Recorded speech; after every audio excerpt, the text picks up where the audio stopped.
Hello friend, we are going to study new chapter number 1, linear equations into variable. दोन चलातील रेषीय समीकरणे. An equation which contain two variable and the degree of each term containing variable is 1 is called a linear equation into variable. Ax plus by plus c is equal to 0 is general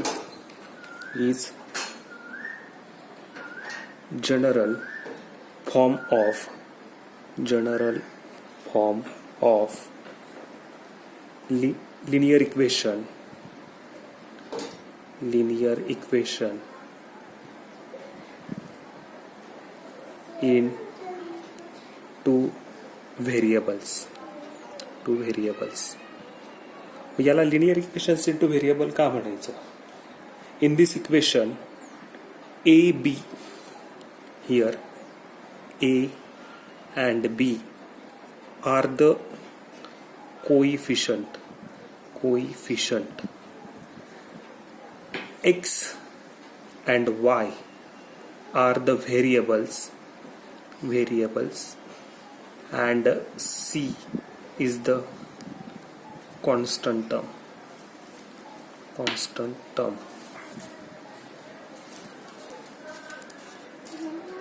Ax plus by plus c is equal to 0 is the general form of linear equations in two variables, where a, b, c are real numbers and a and b are not equal to, where a, b, c are real numbers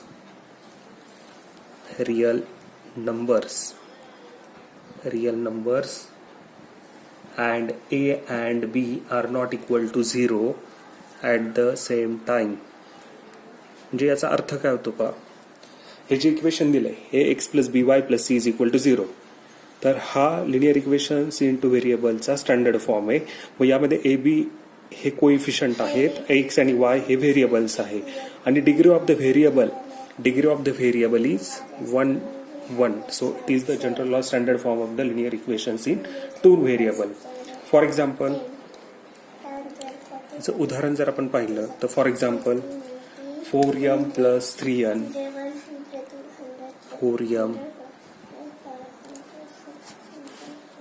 plus 3n is equal to 12.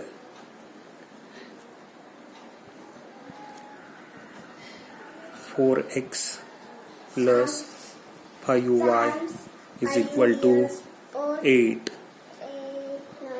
It is the example of linear equations in two variable. In previous standard, we studied different methods of solving simultaneous equation. आता simultaneous equation म्हणजे काय? When we find or think about two linear equations into variable at the same time, they are called as a simultaneous equation. जे ज्यावेळेस आपण एकाच वेळेस दोन किंवा अधिक समीकरण सोडवण्याचा विचार करतो त्या इक्वेशनला आपण सायमल्टेनियस इक्वेशन असं म्हणतो. मग सायमल्टेनियस इक्वेशन सोडवण्याच्या आपण मागच्या वर्षी 3 मेथड पाहिलं होतं पहा. 3 मेथड ज्या आहेत तर त्या 3 मेथडची नावं होती. फर्स्ट नाव जे होतं solution of the equating with substitution and third is a particular method. Now in this year we are using two another method, that is graphical method and determinant rule or Cramer's rule. How to find solution of the simultaneous equation? म्हणजे समीकरण सोडवण्यासाठी एकूण आपण 5 पद्धतींचा विचार करतोय. आता मागच्या वर्षी आपण 3 पद्धतींचा विचार केला होता. मग त्यावर आधारित आपण काही एक्झाम्पल सोडूया. तर फर्स्ट एक्झाम्पल सॉल्व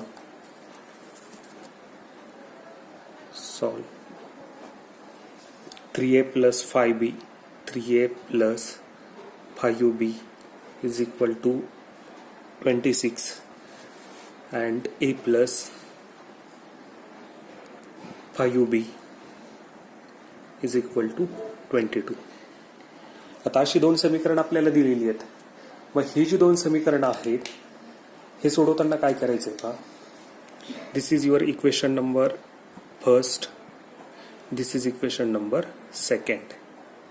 आता ह्या दोन इक्वेशनमध्ये जर आपण पाहिलं तर त्यांचे कोइफिशियंट आपण पाहिजे, सहगुणक.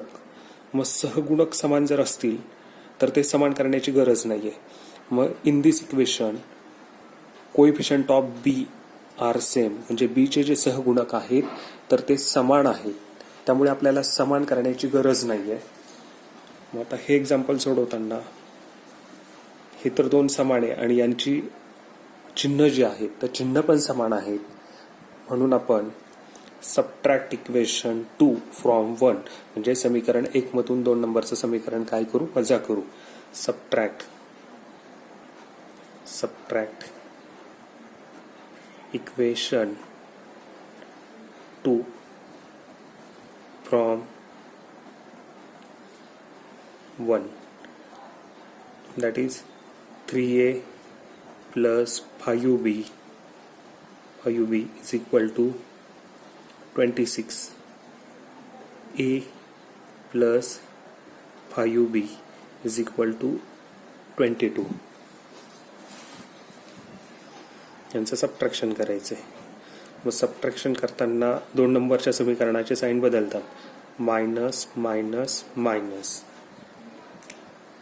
मग येईल 3a minus 1, that is 2a, 5 minus 5, 0, this get cancel, is equal to 26 minus 22, it is a 4. Mata 2a is equal to 4, so therefore a is equal to 4 divided by 2, so a is equal to 2. We get first value, a is equal to 2.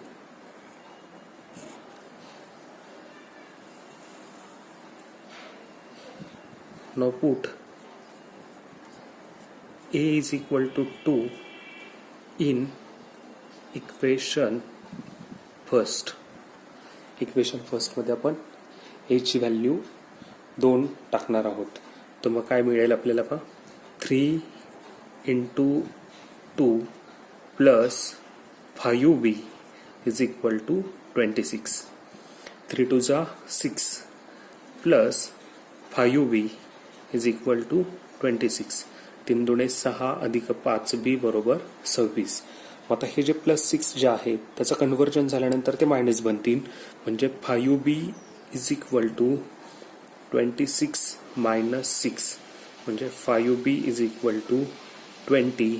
आता हा 5 इकडे गुणिले त्याचं conversion झाल्यानंतर तो भागिले होईल, म्हणजे b is equal to 20 divided by 5. So we get b is equal to 4. So here solution of the equation, solution is equal to ab is equal to 2 and 4.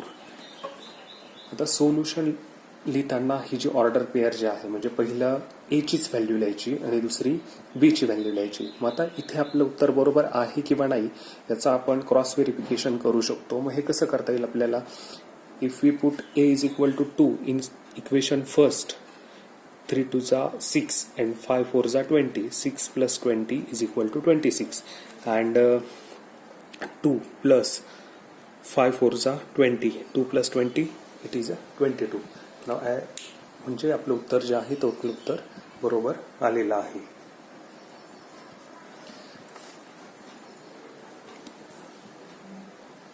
x plus 7y is equal to 10, 3x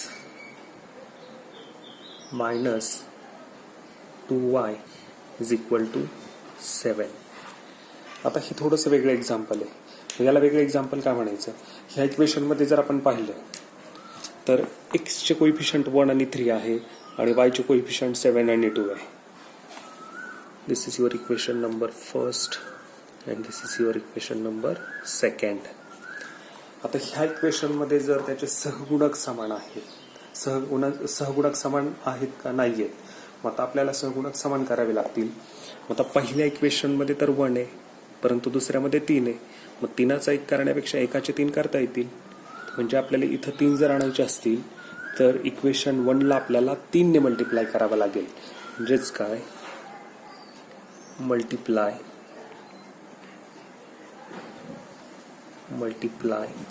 equation 1 bye 3. आता समीकरणाला आपण multiply करतोय. समीकरण म्हणजे काय, त्याला दोन बाजू असतात, डावी आणि उजवी बाजू. तर मुलं काय करतात, फक्त डाव्याच बाजूला गुणतात. तर डाव्या बाजूला नाही, तर आपल्याला दोन्ही बाजूंना गुणायचंय. Multiply by 3. मग 3 into x it is a 3x plus 3 into 7y is equal to 3 into 10. 3x plus 7 3 जा 21y is equal to 30. This is equation number 3rd. आता सेकंड आणि थर्ड इक्वेशन जर आपण पाहिलं तर इथे आपल्याला 3 इक्वेट झालेले दिसतात. तर आता मोठं इक्वेशन आपल्याला हे दिसतंय 3rd नंबरचं, आणि छोटं इक्वेशन आपल्याला 2 नंबरचं दिसतंय. तर मग आपण छोटं इक्वेशन मोठ्या इक्वेशन मधून वजा करू, म्हणजे सबट्रॅक्ट इक्वेशन 2 फ्रॉम 3 मधून आपण 2 नंबरचं जे इक्वेशन आहे 2 नंबरचं इक्वेशन आपण सबट्रॅक्ट करू, म्हणजे वजा करू.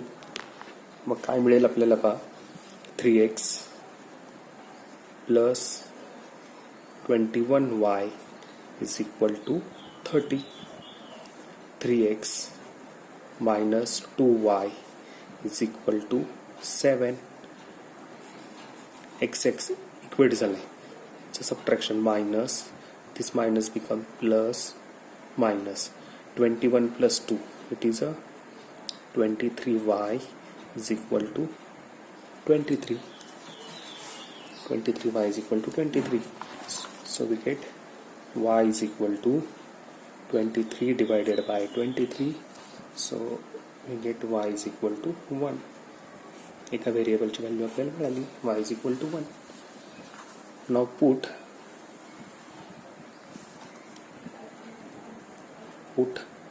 y is equal to 1 in equation 1. x plus 7 into 1 is equal to 10. x plus 7 is equal to 10. So x is equal to 10 minus 7. X is equal to 3. So solution of the equation is solution is equal to x y is equal to 3 and 1. आपण check करू शकतो का, कसं check करणार. x ची value 3 put करा equation first मध्ये. इथे x ची व्हॅल्यू 3 जर पुट केली तर इथे झाली 3, आणि y ची व्हॅल्यू 1 जर केली तर 7 1 जा 7. 3 plus 7 is equal to 10. x is equal to 3. 3 3 जा 9, आणि y is equal to 1. 9 minus 2 is equal to 7. म्हणजे आपलं उत्तर जे आहे ते आपलं उत्तर बरोबर आलंय. अशा प्रकारे आपण हे 2 एक्झाम्पल सोडवले. तर यानंतर तिसरा प्रकार जो आहे, तर तिसरा प्रकार पर्टिक्युलर एक्झाम्पल आपण त्याला म्हणायचो. तर पर्टिक्युलर एक्झाम्पल सोडव. Plus 101y is equal to 499. 101 x plus 99y is equal to 501.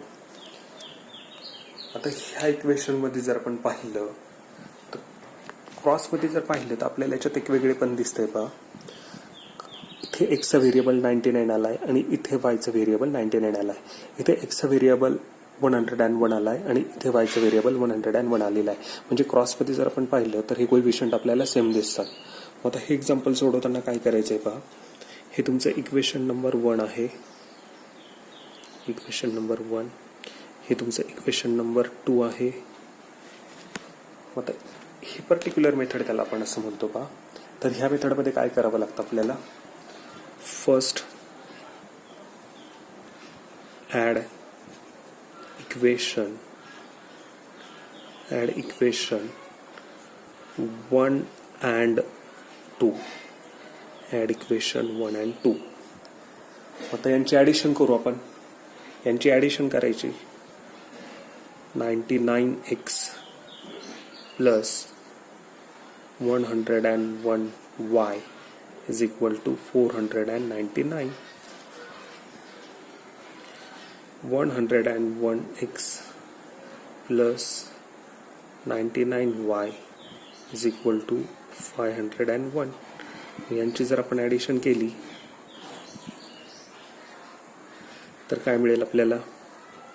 It is 200x plus 200y is equal to 1000. आता ह्याच्यात जर आपण नीट लक्ष जर दिलं तर आपल्या एक गोष्ट लक्षात येईल पहा. इथे आले 200x, इथे आले 200y आणि इथे आले 1000. म्हणजे ह्या ज्या संख्या मिळतात तर ह्या एकमेकांच्या पाढ्यातल्या आपल्याला मिळतात. तर हे आहे इक्वेशन नंबर तुमचं 3rd.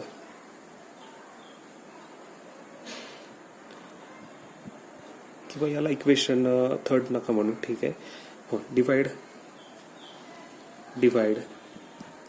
Equation by 200. मग 200 जर डिवाइड केलं तर हे झालं x plus y is equal to 5. This is your equation number 3rd. हे तुमचं इक्वेशन नंबर 3rd आलंय. जर परीक्षेला आपल्याला 2 मार्काला प्रश्न विचारला find the value of x plus Y, तर तुमचं उत्तर इथेच संपलंय. परंतु तुम्हाला सॉल्व जर शब्द आलेला असेल तर आपल्याला अजून हे एक्झाम्पल सोडवावं लागेल. जनरली 2 मार्काला बोर्डाला यावरती प्रश्न विचारला जातो. Find the value of x plus Y और find the value of x minus Y. Next step. आता 501 ही मोठी संख्या आहे, तर आपण काय करू? 2 मधून 1 नंबरचं इक्वेशन वजा करू. Subtract equation 1 from 2. 1 नंबरचं समीकरण जे ते 2 नंबरमधून वजा करू. म्हणजे काय आलं? 101x plus 99y is equal to 501. 99x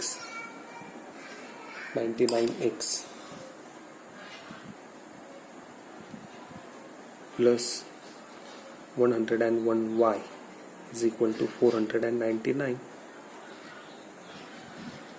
subtraction करायचं आपल्याला. Minus minus. मग हे मायनस झाल्यानंतर आपल्याला काय मिळेल? It is 2x.